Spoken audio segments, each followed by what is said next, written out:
Victoria, this is your daddy, and I would like to read you a few books.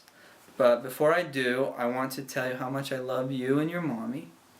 And I also want to tell you about a father's promise to his daughter. That is that I'll always take care of you and I'll always protect you. So no matter what happens, you'll be okay, and I'll always be there to protect you from whatever it is that you need protection from. Okay? This first book is Home for a Bunny. This was my very favorite book as a little boy. And it's about this little bunny that is looking for its home. It's very cute. A Home for a Bunny. Here's some little birds. Spring, spring, spring, sang the robin. Spring, spring, spring, sang the frog. Spring, said the groundhog. It was spring. The leaves burst out, and the flowers burst out, and robins burst out of their eggs. It was spring. Here are the little robins, and this one's wearing a little hat. Look, there's the bunny. In the spring, a bunny came down the road. He was going to find a home of his own. A home for a bunny, a home of his own. Under a rock, under a stone, under a log, or under the ground. Where would a bunny find his home? Oh. Where is your home? He asked the robin. Look, here's the little robins. Here, here, here. Here, here, here, sang the robin. Here in this nest is my home. And there they are with their little mommy taking care of them. Here, here, here, sang the little robins who were about to fall out of the nest. Oh no! Hope they don't fall out. Here is our home. Not for me, said the bunny. I would fall out of the nest. I would fall on the ground. That's true, huh? So he went on looking for a home. Where is your home? He asked the frog, right here. Wog, wog, wog, sang the frog. Wog, wog, wog, under the water, down in the bog. Not for me, said the bunny. Under the water, I would drown in a bog. A bunny can't live in the water. Oh, look at this guy. So he went on looking for a home. Where do you live? He asked the groundhog. In a log, said the groundhog. He lives in a log. He lives in a tree. Oh, look, here he is. Can I come in? Said the bunny. No, you cannot come in, my log, said the groundhog. Oh, poor bunny. Do you think he's ever going to find his home? So the bunny went down the road. Down the road and down the road he went. He was going to find a home of his own. A home for a bunny, a home of his own. Under a rock, or a log, or a stone. Where would a bunny find a home? Down the road and down the road and down the road he went until... Look, it's a white bunny. He met a bunny. Where is your home? He asked the bunny. A good question. Here, said the bunny, here's my home. Under this rock, under this stone, under the ground, here is my home. Can I come in?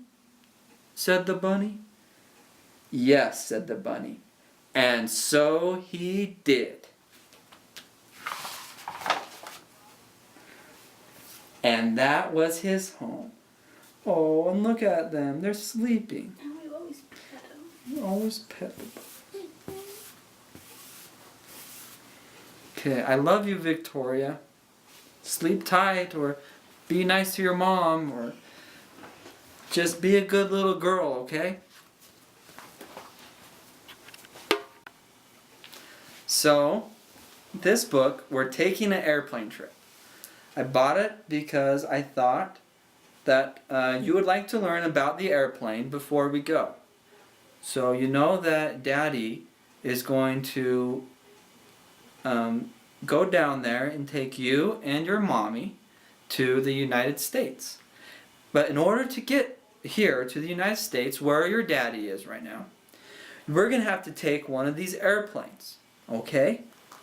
So this is a story about some little girls just like you who take an airplane trip. We're taking an airplane trip. There's the airplane. We're here, Elizabeth said happily as the taxi stopped at the airplane terminal. Elizabeth and Jimmy Baldwin were going to visit their grandparents.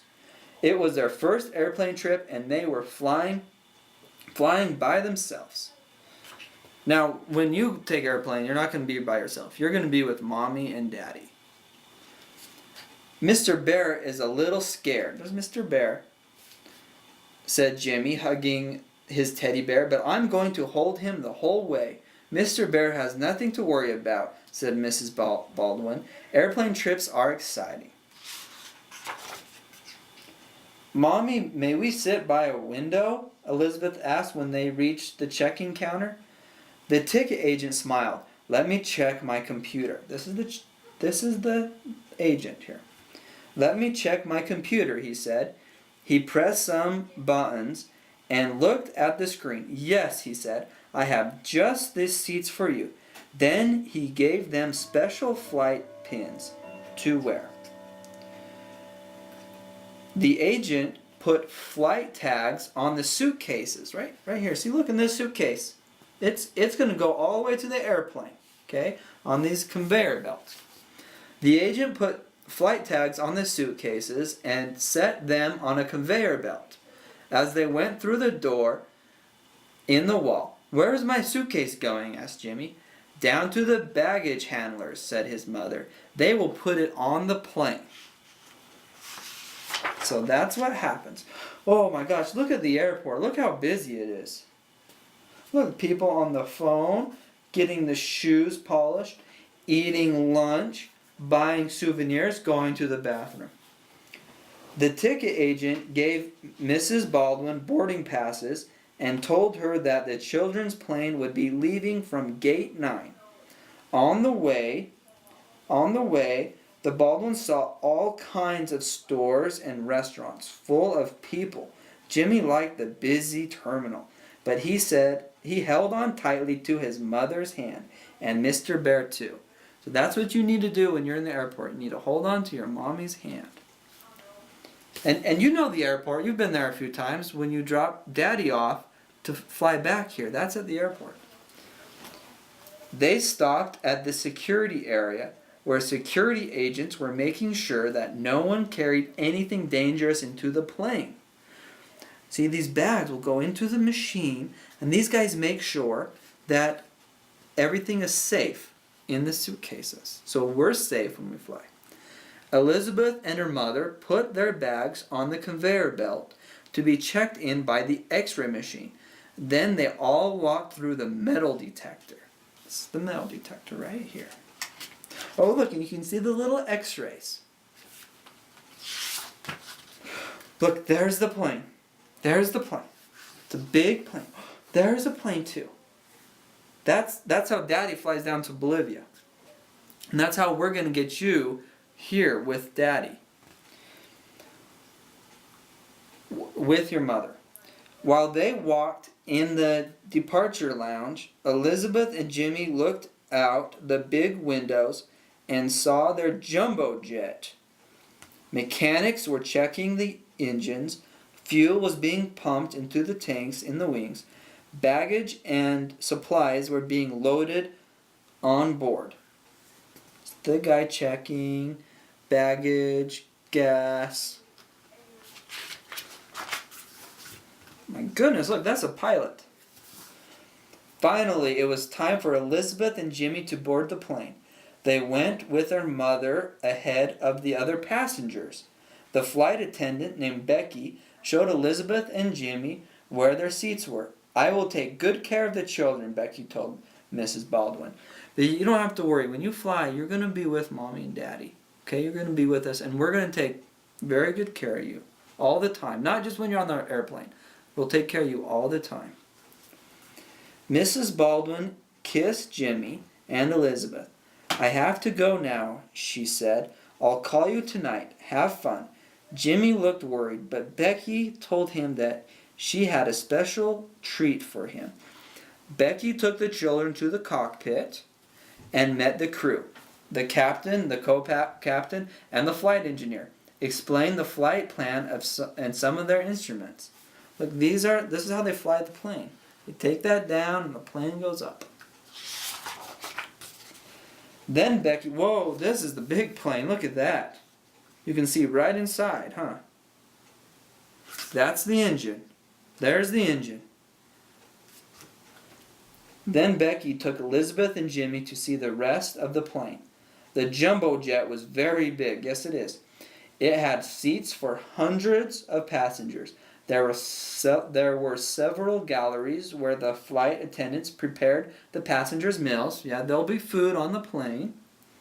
But we'll bring some special treats for you. There were lots of bathrooms and 3 different movie screens. Yeah, we watched some movies together as a family on the airplane. It'll be really fun. Look, this is on the inside. Look, they got to sit by the window. Becky took Elizabeth and Jimmy back to their seats. "I have to sit by the window," said Jimmy. "Guess what, Victoria? I'll let you sit by the window, okay? You can watch all the clouds, and you can look at the streams and the rivers. It'll be fun. And you'll be with Daddy and Mommy. Mr. Bear wants to look out." "Okay," said Elizabeth, "but I get a turn too." The seatbelt sign was on. Becky showed them how to buckle their seatbelts. You have to put on your seatbelt.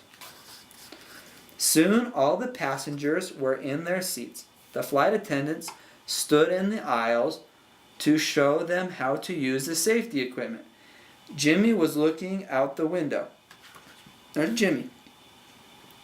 Jimmy, Elizabeth whispers, "You're supposed to watch." Whoa, this is the airport. This is the flight. This is the people that watch the flights land. High up in the airport control tower, the air traffic controllers watched as Elizabeth and Jimmy's plane moved away from the terminal, then turned and taxied slowly to the runway. One controller talked to the pilot by radio, telling him that they were 4 planes on the runway ahead of the jumbo jet. Finally, the controller told the pilot that he was clear for takeoff, and the engines in the big jet began to roar. These people, they make sure that everything is safe, just like what Daddy does. He makes sure everything is safe for you. Whoa, look, and it takes off. Look at that. The airport looks small from up in the air. When you're in the airplane, everything will look really small.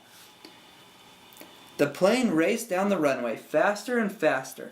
Elizabeth and Jimmy felt as if they were being pushed back against their seats, like this. Pushed back against their seats. Jimmy felt... Then the plane lifted off the ground and begun to climb in the air. Elizabeth's ears stopped up. She swallowed and yawned to make them feel better. Okay. The plane climbed higher. The houses and cars down below looked like toys. And they will. They'll look like little tiny toys. Then the plane went above the clouds, and the sunny sky looked very clear. Jimmy unbuckled his seatbelt when the sign went off and walked down the aisle to the bathroom. And here's the bathroom, okay? That's inside. Becky and Elizabeth and Jimmy threw the getaway to the terminal. Okay, Becky took Elizabeth and Jimmy through the getaway to the terminal. Grandma and Grandpa Baldwin were waiting for them. Elizabeth and Jimmy hugged Becky, then ran to their grandparents. See, look, the grandparents are waiting. While they waited for their suitcases in the baggage claim area, Jimmy told his grandparents all about the flight. Mr. Bear thought it was fun, he said. He wasn't even scared because I held him the whole way. And you don't have to be scared either when we take the airplane, okay? Because Daddy and Mommy are going to be there the whole time. It'll be really fun. And Daddy is working really hard to get you and Mommy on that airplane.